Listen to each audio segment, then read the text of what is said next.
Hello guys, hello water sign, hello Pisces, Scorpio, and Cancer. Welcome dito sa aking channel, Kabalaran 888. Welcome guys. Alamin natin kung anong messages, vibration, gabay energy para sa inyong lahat. General reading para sa lahat ng water sign, Pisces, Scorpio, and Cancer.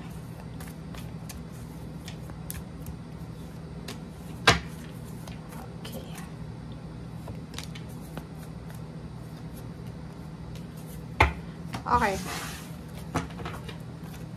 Water sign, Pisces, Scorpio, and Cancer. Ang dami mong baraha. 6 cards.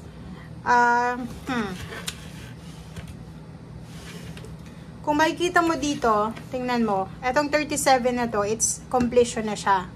So, for example, ikaw ay nag-i-expect ng, for example, confirmation. Nag-a-apply ka ng trabaho, or may mga issues ka regarding sa pera, sa health, or sa dokumento, papeles, may iniisip ka, ang daming mga issues, ang daming mga pwedeng kinakatakutan ka. Sa araw na ito, ano man itong mga inaalala mo, or ano man itong mga iniisip mo, okay? Ano man itong iniisip mo, o hinihintay mo na clarification, clarity kasi siya, enlightenment, awakening, ay posibleng matapos na ito sa araw na ito. Like for example, yung mga issues mo regarding money. If namumroblema ka sa usaping pera, namumroblema ka sa health mo or sa health ng iyong kapamilya, namumroblema ka sa papeles, or kung ano man tong pinoproblema mo sa ngayon, sinasabi ng barahan na huwag kang mag-alala kasi nasa endings na siya eh. Diba? Yung mga challenges, yung mga tribulations, trials, ay posibleng tapos na. Kasi nandun ka sa number 9 and 10. Ano na eh, magbabago na. So, parang sinasabi sa'yo dito, water sign, na posibleng sa araw na ito, lahat ng mga inaalala mo, lahat ng mga iniisip mo na hindi maganda, or yung mga advanced na pag-iisip, yung nag-overthink ka, overanalyzing, ay posibleng matapos na ito. Diba? So, nandito yung change, nandito yung transformation. So, if pera ang hinihintay mo dito, sinasabi ng barahan na may posibleng confirmation na tungkol sa pera. Trabaho, naghihintay ka ng trabaho or clarification kung kailan ka mag-start. Health, good health, posibleng yun yung message sa'yo ng barasa ngayon. Yung mga hindi makatulog sa gabi dahil sa mga marami silang papeles na kailangan asikasuhin, or pwedeng marami silang dokumento na kailangan ihanda, pwedeng passport or mga government papers to, or pwedeng mga requirements sa pag-a-apply ng trabaho, or pwedeng kung ano man ito na dokumento. Huwag kang mag-alala kasi nandun ka na sa change eh. Nandun ka na. Paalis ka na sa sitwasyon na to. And papunta ka na doon sa, kumbaga, new beginnings or sa pagbabago. Or sa change. Change nga, 'di ba? So, yan yung sinasabi ng baraha mo sa araw na ito. Okay, thank you. Water sign, Pisces, Scorpio, and Cancer. Tingnan natin kung ano pang messages.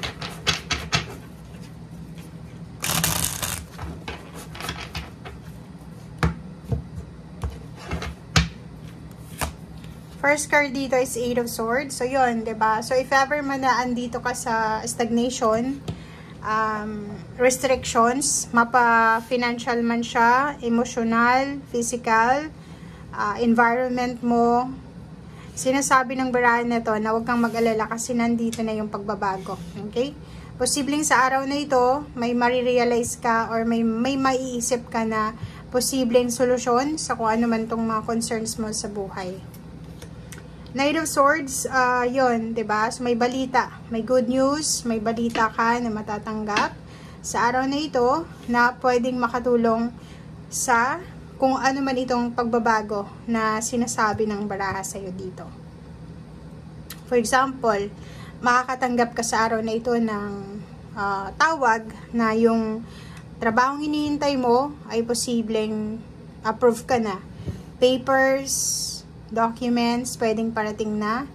Yung health result mo, positive na. So, yung gustong lumipat ng bahay, gustong lumipat ng tirahan, gustong mag-travel, gustong pagbabago ay posible na. Okay, so for a buwan, so sa araw na ito, nakikita natin na wala ka namang masyadong problema regarding sa pamilya, sa stability and prosperity and security ng iyong buhay. Kasi kung makikita mo dito, stable, matatag ang pamilya mo, matatag yung emosyon mo, matatag yung financial mo, and sobra-sobra yung contentment na nakikita natin. Secured na secured ka sa araw na ito. And 6 of Swords, diba? So, change na to eh. Diba? So, paalis ka na. Paalis ka na talaga sa sitwasyon na nagbigay sa'yo ng pain, heartaches, or pwedeng nagbigay sa'yo ng pag-aalala. So, kung halimbawa, ang dami-dami mong napagdaanan from your past, pwedeng few months ago, 1 year ago, 2 years ago, 4 years, 5 years, or 20 years ago, sinasabi ng barahan na paalis ka na dyan.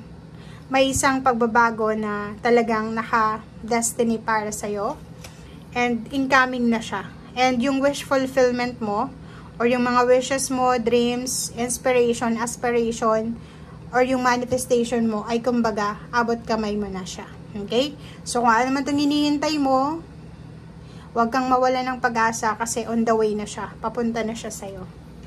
And 3 of Pentacles, ayun, victory and success. If ever may negosyo ka, magiging successful ang negosyo mo. If ever may trabaho ka, mas magiging mas motivated, mas magiging mas masipag ka. And at the same time, if available ka, maraming gustong makipag-collaborate sa'yo. Maraming gustong ang tawag dito, kung may kliyente ka, mas lalo pang magiging marami yung kliyente mo. Negosyo, ganun din, mas marami yung benta. Partnership kasi to eh. So, maraming gustong maki-join sa kung ano man tong ginagawa mo. 'Di ba? So, relationship or pwedeng emotion, ganun din. Maraming gustong pumasok sa buhay mo para makipag-celebrate sa success mo. So, nakikita natin dito na may mga tao siguro na kasi nasa 33 ka, nasa tamang direksyon. Kung sino man ito sa araw na ito na mag-send sa'yo ng message, congratulatory message, or kung anong pa man to, pangungumusta, ano siya, talagang sincere siya sa sinasabi niya. Kasi, nakikita mo naman dito na pwedeng gusto niyang makipag-celebrate sa'yo eh. Gusto ko niyang i-congratulate sa blessings mo, and gusto niyang samahan ka sa success mo or sa kung ano man ang gagawin mo. 4 of Swords, nakikita natin today na since it's Biyernes Santo, diba? So, wala ka namang masyadong issue, concern. Yung iba sa inyo tahimik, peaceful, tahimik ang buhay, walang issue, left and right, relationship, malinis yung konsensya mo, nagpapahinga ka sa ngayon. Okay? O, diba? Nasa meditation ka. Other sign, Pisces, Scorpion, Cancer. Tingnan mo, itong 4 of Swords tsaka Hermit, isa lang yung message niya, na sa araw na ito, ang gagawin mo lang siguro, magsisimba, magpo-prosesyon, or kung nasa ibang bansa ka naman, siguro kahit may trabaho ka, magpapahinga ka, quiet time, meditation, rejuvenation, detoxification, spending time sa family, spending time alone, spending time sa sarili, magpahinga, matulog, okay? And if may mga issues ka regarding money, huwag kang masyadong mag-alala, okay? So, ipahinga mo yung isip mo, yung puso mo, yung katawan mo sa araw na ito, okay? Nakikita ko sure dito na pwedeng, if ever in a relationship ka, live-in partner, yung karelasyon mo ay siguro financially, nagkakaroon siya ng mga issues, or pwedeng may mga problema siya sa financial na parang gusto kanyang hinga ng pabor para supportahan siya sa financial niyang journey. Okay?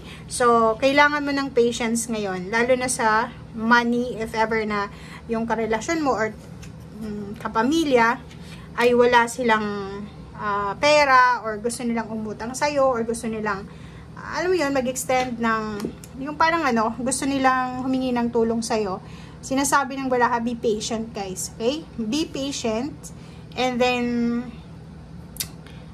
yun, ibigay mo kung ano yung kaya mo. Pag hindi mo naman kaya, so, reject the favor. And 6 of Wands, victory and success. If ever na medyo natatagalan ka sa mga successes, or sa kung ano man tong hinihintay mo na blessings, konting tiis pa. Kasi yun na nga yung sinasabi sa'yo dito ng the star, naabot kamay mo na yung pangarap mo. Okay? 6 of Wands, recognition, rewards, awards, appreciation, victory and success ay parating na sa buhay mo. Okay? Thank you guys. Bye!